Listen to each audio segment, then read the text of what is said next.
जय हिंद दोस्तों, राम राम। अब आप लोग का डॉक्यूमेंट्स मैंने कलेक्ट कर लिया है।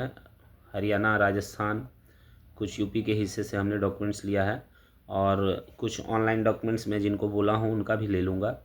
आप सभी के लिए मैं ये बताना चाह रहा हूँ कि आपको अभी से अपने डॉक्यूमेंट्स जो हैं तैयार करने हैं। आपके डॉक्यूमेंट्स कैसे होंगे वो मैं बता दे रहा हूँ, ध्यान से आप देख लेना ताकि आने वाले समय में आपको डॉक्यूमेंट्स के चलते प्रॉब्लम ना हो। सबसे पहली चीज़, आपके पास आपकी 10वीं की मार्कशीट चाहिए।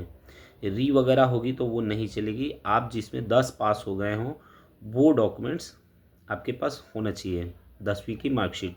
इसके आगे आप चाहे जितना भी पढ़े हो वो आपका है, लेकिन हमको जो हमारे पास जो कंपलसरी होता है वो 10 पास का होता है कंपलसरी। हमको 10 का मार्कशीट चाहिए ही चाहिए।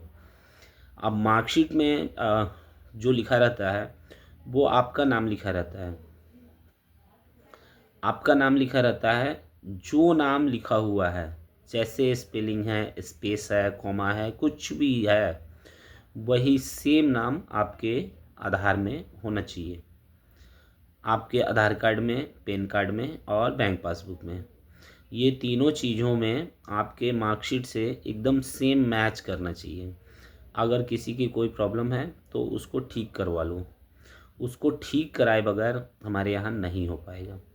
मैं इसलिए बता रहा हूँ क्योंकि जो भी डॉक्यूमेंट्स मैं बता रहा हूँ ये आप अगर सही नहीं कराओगे तो आके भी वापस जाओगे। हमारे पास उसके लिए कोई एक्सक्यूज़ नहीं है।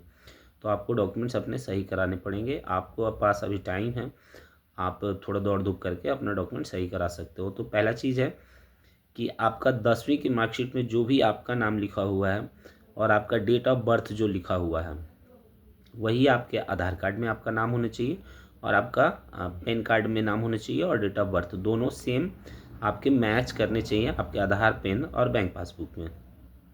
दूसरी चीज़, मार्कशीट में आपके पिताजी का नाम लिखा रहता है, तो जो लिखा हुआ है, चाहे कुछ भी लिखा हुआ है, जैसे लिखा हुआ है वैसे ही आपके आधार में आपके पिताजी का नाम चाहिए और आपके पिताजी के आधार में भी वही चीज़ सेम चाहिए। अभी जो है नए डॉक्यूमेंट्स जो नए आधार कार्ड जो बन के आ रहे हैं, जो अपडेट करा रहे हैं, तो वहाँ पे फादर का नाम हट जा रहा है। अगर हट जा रहा है तो हमको कोई प्रॉब्लम नहीं है, लेकिन आपके फादर के आधार में जो आपके फादर का नाम है, आपके पिताजी का जो नाम है, वो वही लिखा होना चाहिए जो आपके 10 के मार्कशीट में लिखा हुआ रहता है। दूसरी चीज़, आपके फादर का जो डेट ऑफ बर्थ है, वो कई लोगों का मैंने डॉक्यूमेंट्स देखा है कि उसमें केवल ईयर लिखा रहता है, जैसे 1984, 1975, इस टाइप का डेट ऑफ बर्थ अगर है तो उसको ठीक करवा लेना। डेट ऑफ बर्थ में आपका मंथ, डेट और ईयर इस फॉर्मेट में डेट ऑफ बर्थ होना चाहिए। उसके बाद ये दो चीज़ें हो गई आपका और आपके फादर का।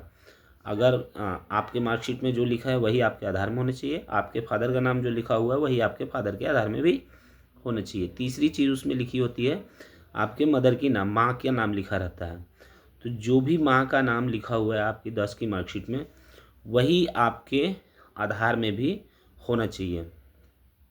सॉरी, जो आपके माँ का नाम आपके मार्कशीट में लिखा हुआ है वही नाम आपके माँ के आधार में होना चाहिए सेम। मतलब कुल मिला के ये है कि आपके 10th में जो लिखा हुआ है वही नाम के आपको आधार कार्ड देने हैं, चाहे वो आपका है, चाहे आपके पिताजी का है, चाहे माताजी का है।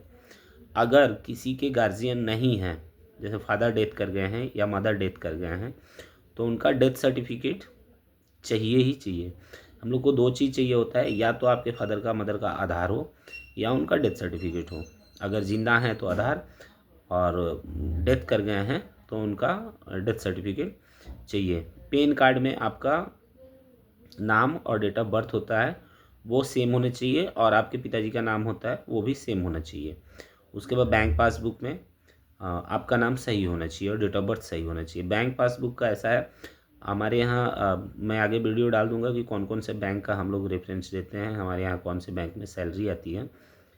तो वो बैंक पासबुक का ज़्यादा टेंशन नहीं लेना, अगर थोड़ा बहुत मिस्टेक है तो कोई प्रॉब्लम नहीं है। इसमें मैं साफ़ सुथरा बता रहा हूँ, ये आपको डॉक्यूमेंट्स तैयार करने पड़ेंगे ही पड़ेंगे। अगर नहीं कर सकते हैं तो हमारे यहाँ नहीं होगा, उसमें कोई एक्सक्यूज़ नहीं है। माँ के नाम में ओनली एक अगर स्पेलिंग मिस्टेक है या कॉमा है तो वो एफिडेविट से काम चल सकता है, ओनली फॉर माँ। फादर के केस में बिल्कुल नहीं चलेगा, आपके केस में बिल्कुल नहीं चलेगा, केवल माँ के में भी अगर एक स्पेलिंग मिस्टेक है या कॉमा मिस्टेक है तो अगर पूरा नाम ही चेंज है तो वो आपको चेंज कराना पड़ेगा। तो आप ये पूरी वीडियो देख लो और उस हिसाब से अपने डॉक्यूमेंट्स रेडी कर लो, और उसके बाद मैं पुलिस वेरिफिकेशन में या और आगे सारी आप लोग को धीरे धीरे करके वीडियो देते जाऊंगा। Thank you. जय हिंद।